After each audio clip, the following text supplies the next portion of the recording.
Welcome back, folks. This is Tommy, Help with Gadgets, and we've got a pretty cool little knife to do a review of today. This is the Spyderco Microjimbo. The designer is Michael Janish, the same gentleman that, well, I guess it's the same. I assume he helped design the smaller version, but he did help design this particular knife. That's the Yojimbo, and then there's also the Yojimbo. But we'll talk about those two particular knives in a separate video.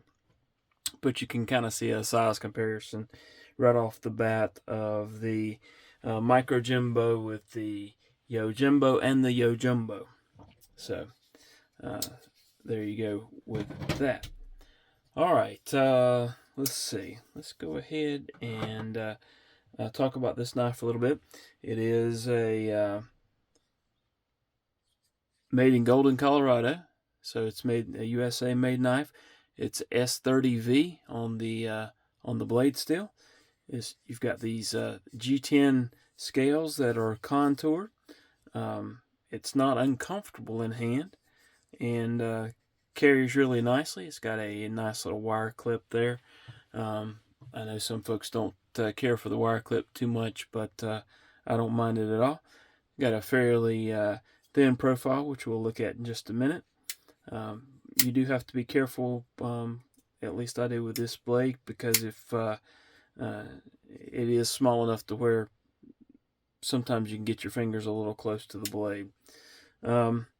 It is reversible pocket clip, so that's a good thing for if you want to, if you're left-handed and want to carry it that way. It also has the compression lock method of locking, and that works very well. It is on washers. All right, let's do some basic measurements of this, and then we'll get into a size comparison here, and then we'll talk about the knife a little bit more. I'm seeing about 2.5 inches on the blade length, and just over 6 inches, maybe six and a quarter, maybe on the total length. All right, let's go ahead and get that out of the way, and let's get the scale down here where we can take a look at it. Scoot that up just a bit. All right. We've got it in ounces, and this one's coming in at about 2.9 ounces. So not a bad weight at all. And I would assume that the thought of this knife is you can carry it where you might not be able to carry this knife. So as you can see, that's a good bit large on the Yojimbo. All right, let's see. Let's do some other size comparisons. Let's do the American Blade Works Model 1, and let's see, and also the American Blade Works Model 2. All right, so there's a comparison of those. Set those off to the side. Let's compare it against this is the Eutectic Binary. This knife this is October. This is August the 9th, and these should be out later this month.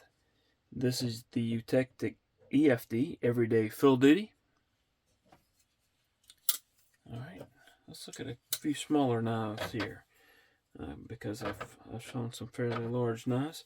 This is the Petrified Fish Mini Beluga, and this is the Demco Shark Cub.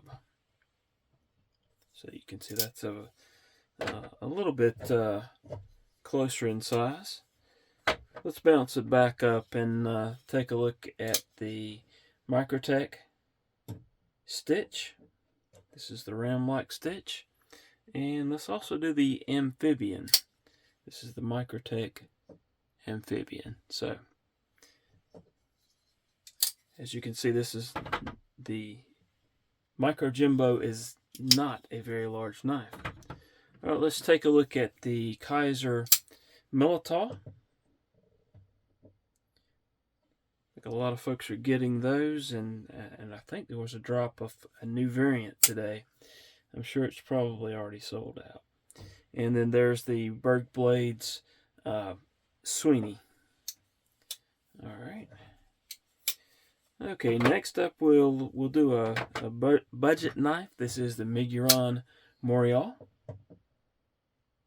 And we'll go ahead and bring out the North Arms Skaha. And it looks like I've been using the Skaha a little bit and haven't cleaned that blade off. But there's a comparison there. All right, let's go to some shorter knives. This is the Kaiser October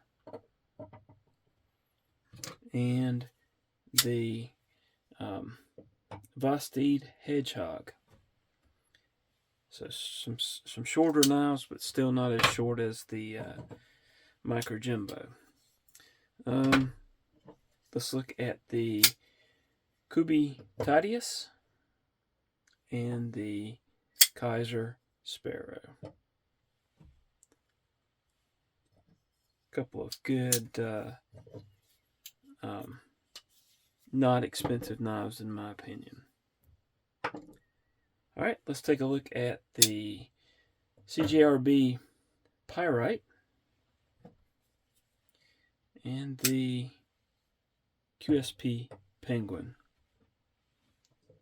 That's the first Penguin that came out. I believe, I'm almost sure that was the first version that came out. All right, let's compare a knife with a similar blade shape. That is the Vosteed RS Chaos. And then let's also pull in the tactile knife Chupacabra. There's a comparison there. All right, and then one more size comparison. Let's do the Microtech MSI. And last, but certainly not least, the Kaiser Cyberblade. And as you can see, the Cyberblade is still shorter than the Spyderco Microjimbo, but only slightly. So only slightly. I was almost afraid that we were going to have a knife smaller than the Cyberblade, but not yet. Not this time. All right. Let's talk about this knife a little bit. Well, let's not talk about the knife a little bit. Let's show some thickness comparisons. First off, I'm going to show it against this is the Demco Shark Cub, and it's a little bit thicker than the Shark Cub. Here it is against the EFD, and it's about the same as the EFD. The EFD's carries nice in the pocket as well. This is the QSP Penguin. The Penguin's a little bit thicker. All right. Let's see, what else do we have here? Let's do the Pyrite, and it looks to be that the Pyrite's just a little bit thinner. Miguron Morial is a good bit thicker than the Microjimbo. And let's do the Kaiser Militaw. And again, the Kaiser Militaw is a little bit thicker there. As far as profile in the pocket, the Microjimbo is still going to have a little bit of height there, just because of the way the blade sticks out and the opening hole methods that round opening hole that's used. But this actually carries really well. No complaints at all. Let's look at it against the crispy penguin, and we can kind of show this one as well with the pyrite. All right, let's see. Let me see if there's anything else that I wanted to show that against. I think that'll do it. All right, so let's talk about the knife a little bit. There is no lanyard hole. If you're someone that likes to have that lanyard hole, it is a small knife. I mean, it's not a very big knife at all, which does tend to cause one to have to change your normal way of opening a knife a little bit. You have to really choke up to get back to flick the knife out. You have to be really careful about when you close it that you don't catch yourself with it. I mean, there's not a whole lot of handle to hold on to when you're doing the knife, but it is a very usable knife. It's really comfortable in hand. Well, it's not uncomfortable in hand. It's not I wouldn't call it the most ergonomic, but it is very doable. You can hold it in a multitude of grips. The reverse grip, if you wanted to, or just for normal everyday EDC, you can put your finger here on top of the blade. You can do very fine work very easily. It has fairly thick blade stock here, at least up toward the scales. Thins out quite nicely. It's a full flat grind, and it works for a very small knife. To me, it's a very small knife. This is getting on the edge of what I would want to carry as far as the smaller knives. But it works well. I cannot complain about that. I did carry and use this one some. Mr. Eddie allowed me to do a disassembly video on it and carry it and use it, so really appreciative of that. And so I was able to carry and use it, and it's a perfectly fine knife. I have no complaints there. Maybe in the future I may have to get me one of my own, because it is a nice small knife, and very usable. But again, just be careful when you're manipulating it.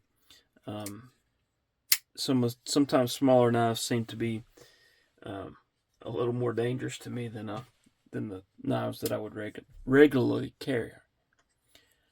All right, no jimping to speak of. There's nothing really to other than the scales. You just need to know where the edge starts, because there's nothing really to stop your finger from going forward. Opening methods: reverse flick or the thumb hole. And again, I have fun getting back my thumb back there for that opening method. D10 on it's just fine, works just great. It is the compression lock, so kind of hard to see it's hard to see what the lockup is, because actually that compression lock is going into that slot right here. So it's not really, I'd say it's probably about 35-40%. Anyhow, that's how it is. It does have the belt satin blade, which is not my favorite. I tend to like a stonewash a little bit more, but I've seen no problems with this. And then, of course, scale material is the black G10. So all in all, not a bad knife. I don't have one yet, but I would consider getting one of those, especially if if I went into a store and they had one and I didn't have a knife on me at the time, that might be one of the ones that I would pick out. So I would say that this would be one that I would recommend, and I would carry. So there you have it. That is the Spyderco Microjimbo, and hope you've enjoyed the video. Please hit that like button down there. Subscribe if you have not. Leave a comment. I try to get back on each comment that's left. I'm a little bit behind right now. Had a lot of comments come in on a video, and I'm trying to get caught up. But please do leave a comment, and I will try to get back to you as soon as possible. Appreciate it. Hope y'all have a wonderful rest of your day, and hope to see you again soon. Thanks.